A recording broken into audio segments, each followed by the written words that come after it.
रावणानं नेहमीप्रमाणे सीतामाईंना अनेक प्रलोभनं दिली. आता वाल्मिकींनी काही उल्लेख केला नाही की सीतामाईंनी ती अशी काडी धरली हातात. एक ग्रंथ फॉलो करूया. हा तुमचा लाडका शिवभक्त काय म्हणतोय ऐका. तुम्ही त्याला शिवभक्त केलंय बरं का, शिवांनी केलेलं नाही आहे. तो शिवोपासक आहे, शिवभक्त नाही. उपासना एक वेगळी गोष्ट आहे आणि भक्ती ही फार वेगळी गोष्ट आहे. त्याची उंची फार वेगळी आहे. काहीतरी साध्य करायचं म्हणून एखाद्या देवाची उपासना करणं वेगळं आणि त्याच्यावर प्रेम आहे आपलं सर्वस्व त्याला अर्पण करून त्याची उपासना करणं, याला भक्ती म्हणतात. म्हणून त्याला शिवभक्त म्हणण्याची चूक करू नका. शिवतांडव स्तोत्र वगैरे सगळं ठीक आहे, मान्य पण आहे, पण म्हणून त्याला भक्त करू नका. उपासक आहे तो उपासक राहू द्या. कारण वाईटाचं उदात्तीकरण करण्याची एक प्रक्रिया, ज्याला फॅड असं म्हणतात, ते सध्या सुरू झालेलं आहे. आणि हिंदू तरुण तरुणींना त्यांच्या आदर्शांपासून दूर करून वाईटाला मोठं करण्याची प्रवृत्ती वाढलेली आहे. हा काय म्हणतो ऐका आणि मी काय म्हणतो याच्यात तथ्य आहे की नाही तपासून पहा. सीतामाईंना तो म्हणतो, अगं सीते, परस्त्रियांना पळवून नेणं हा आमचा धर्म आहे. हा तुमचा शिवभक्त. परस्त्रियांना पळवून नेणे आणि यथेच्छ उपभोग घेणे हा आमचा धर्म आहे, राक्षसांचा. असं आपलं नवतारुण्य वाया घालवू नको कुठल्या तरी त्या वनवासाच्या नादाला लागून. 10 महिने तर तू असेच व्यर्थ घालवलेस. माझा स्वीकार कर. तुला मी माझी पट्टराणी बनवतो, सोन्या मोत्यानं मढवून टाकतो. या सगळ्या स्त्रिया तुझ्या दासी बनतील. ज्या माझ्या स्त्रिया आहेत सगळ्या, या सर्वच्या सर्व तुझ्या दासी बनतील. तू म्हणशील तर मी पण तुझा दास बनेन. तू म्हणशील तसं होईल. माझा स्वीकार कर. कधीही सहसा सीतामाई याला प्रत्युत्तर देत नसे. पण आता रामरायांचे दूत आले आहेत ना, काहीतरी इन्फ्लुएन्स येणारच आहे. आणि सीतामाई बोलायला लागल्या, मूर्ख रावणा, अरे धर्माचरण कर. परस्त्रियांचं रक्षण करणं हे राजाचं कर्तव्य असताना तू परस्त्रियांचं अपहरण करतोस. तुला लाज वाटली पाहिजे. हे तुला शोभतं? आणि त्या भगवान श्री रामचंद्रांना घाबर रे. आत्ता तू शिल्लक आहेस. कधी त्यांचा बाण कुठून येईल आणि कधी तुझं मस्तक उडवेल तुझंही तुला कळायचं नाही. श्रीराम हे सत्य प्रतिज्ञ महापुरुष आहेत. त्यांचा संकल्प कधीही व्यर्थ जात नाही. आणि जसं माझं त्यांच्यावर अतोनात प्रेम आहे, त्यांचंही माझ्यावर अतोनात प्रेम आहे. श्रीरामांना शरण जा, नाही तर तुझी काही धडगत नाही. तुझा सर्वनाश निश्चित आहे. अरे या स्त्रियांच्या समोर स्वतःचा पराक्रम सांगतोस, तुला लाज वाटायला हवी. चोराप्रमाणे मला एकटीला बघून त्या आश्रमातून पळवून आणलंस आणि इथं पुरुषार्थ दाखवतोस होय. आता तू कुठेही लपून बस. रामबाणानं तुझा वध निश्चित आहे. एखादी व्यक्ती दीर्घकाळ तुम्हाला विरोध करत नसेल, मौन तुमच्या बाबतीत पाळत असेल आणि अचानक जर असं काहीतरी उग्र शब्द त्या व्यक्तीनं सांगितले, बोलले, तर काय वाटेल? रावण फडकला, खवळला. सीते ऐकून ठेव, तुला दिलेली मुदत 2 महिन्यात संपतीये. जर 2 महिन्यामध्ये तू मला वश न झालीस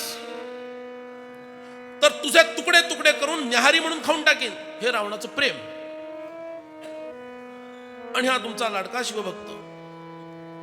भगवान शंकर तुम्हाला आशीर्वाद देतात की फटके देतात बघा आता काय. ही त्याची भाषा आहे. 2 महिन्यामध्ये मला वश हो. आता मात्र काय मारुतीरायांचा प्रभाव आहे हो. कधी उलट न बोलणार. सीतामाई म्हणाली, रावणा मर्यादा राख. आत्ता ठरवलं तर शाप देऊन तुला भस्म करून टाकेन. पतिव्रतेची शक्ती. आत्ता तुला मी भस्म करून टाकेन. फक्त तुला शाप देण्याची आज्ञा माझ्या प्रभूंची नसल्यामुळे तू जिवंत आहेस, लक्षात घे.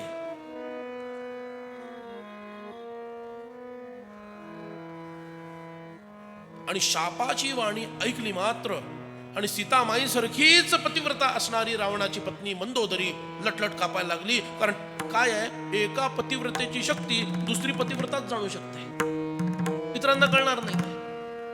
आणि तिला माहितीये पतिव्रतेची शक्ती काय. चुकून जर हिच्या मुखातून शाप निघाला, इथं भस्माचा डोंगरच तयार होईल. रावण आहे ना तो, काय छोटा डोंगर तयार होणार आहे.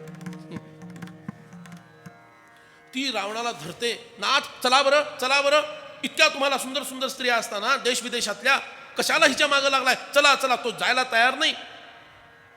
ओढून ओढून ओढून तिला रावणाला नेलं बाहेर मंदोदरीने. तरी जाता जाता रावण त्या राक्षसींना पाहतो आणि म्हणतो, पुढच्या वर्षी इन्क्रिमेंट मागायला या, तंगड मोडून ठेवीन. दरवर्षी इन्क्रिमेंट पाहिजे तुम्हाला. 10 महिने झाले, एक टास्क दिलाय सोपा, एका स्त्रीला तिचं मन पालटायला लावायचं. एवढ्या 100 जणी तुम्ही, अकराळ विक्राळ, एकी नाही जमे ना, युजलेस.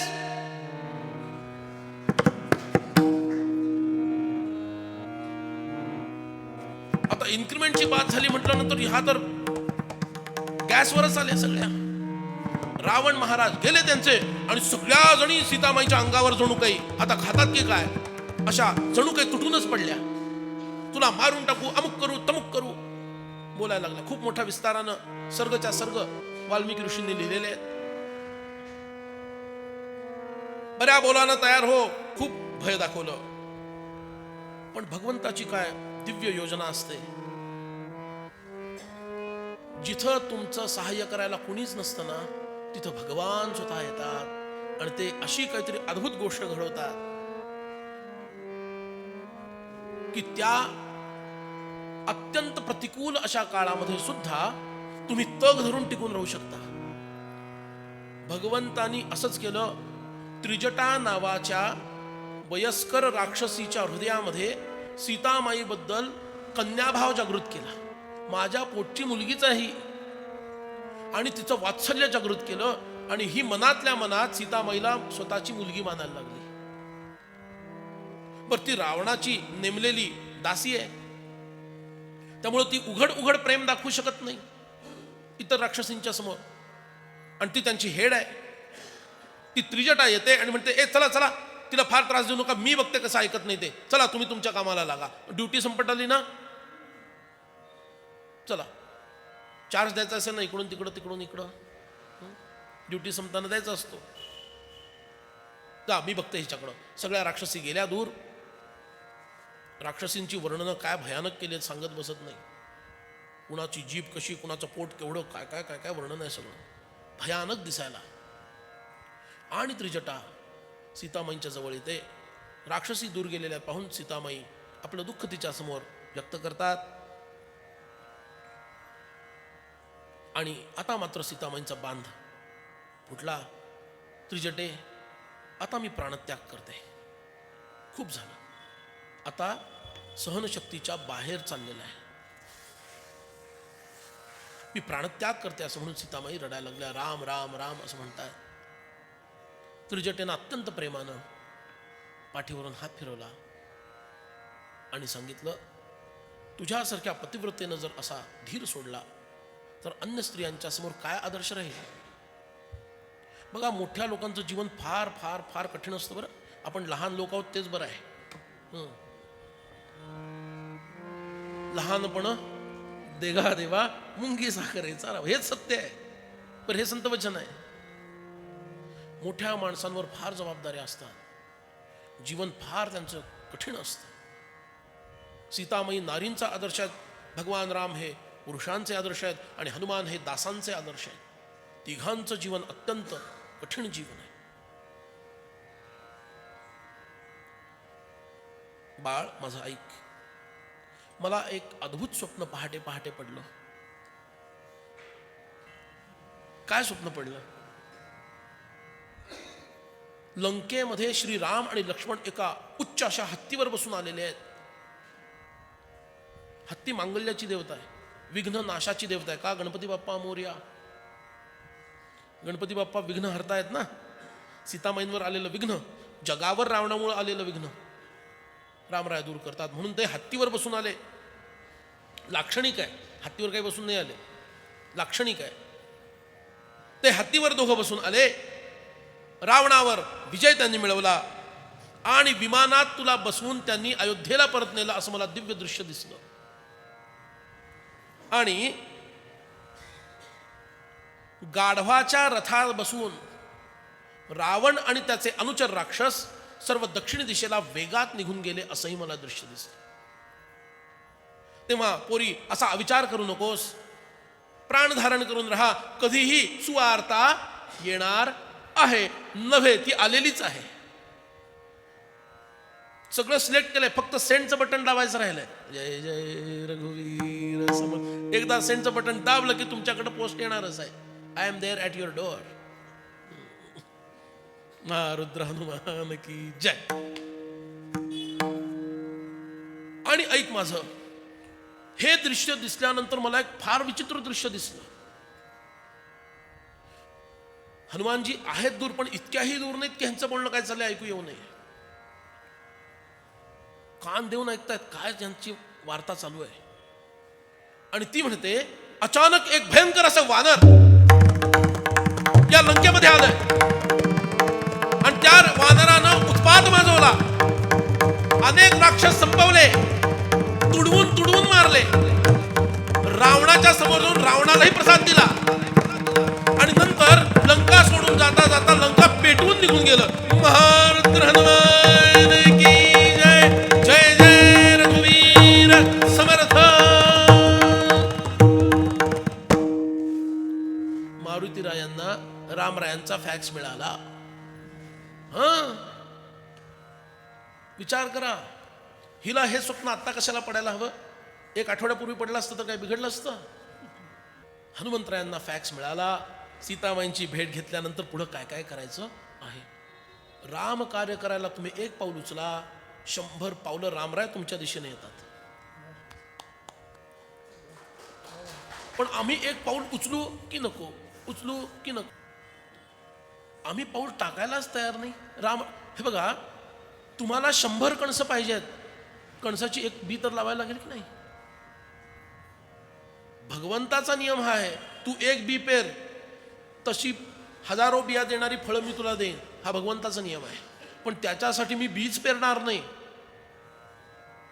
आपोआप सगळी 1000 फळं, बरं एक बी कमी दे म्हणेल, 999 बिया दे, मिळणार नाही.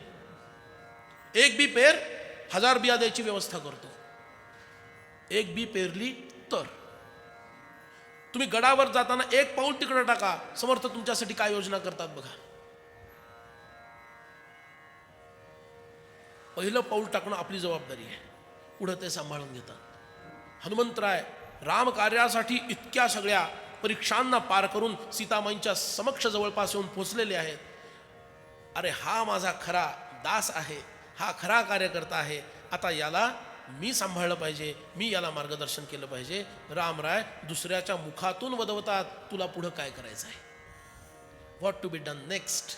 आमचा हाच तर प्रॉब्लेम असतो ना, इथपर्यंत आलो, पुढं काय करायचं.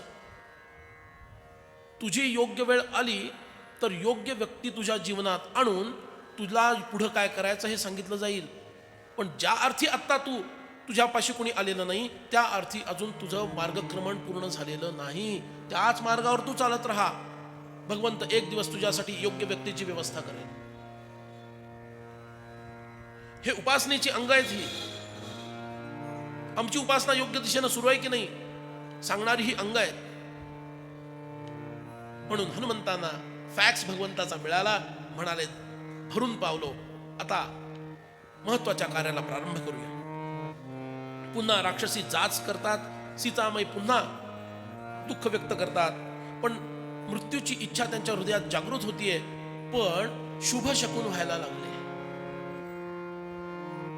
अरे हे काय होत आहे? आजपर्यंत एकही शुभ शकून पाहायला मिळाला नव्हता. आता हे अनेक शुभ शकून काय काय होत आहे. एक शब्द वापरतो हेतुपूर्वक, एक रामदास जवळ आला तर शुभ शकून व्हायला लागले. काय तुम्ही भाग्यवान सातारचे लोक, साक्षात रामदास तिथं तुमच्या जवळ येऊन थांबलेले आहेत कायमस्वरूपी. जगात कुणाला हे प्राप्त नाही, ते तुम्हाला प्राप्त आहे. त्याचा किती लाभ करून घ्यायचा हे तुमच्यापाशी आहे. ते रामदास पहिले, हे दुसरे, आणि तिसरे तिकडे बसले जाऊन गोंदवल्याला.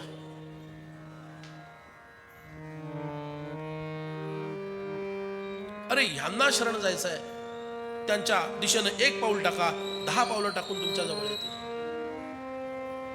शुभशकून व्हायला लागले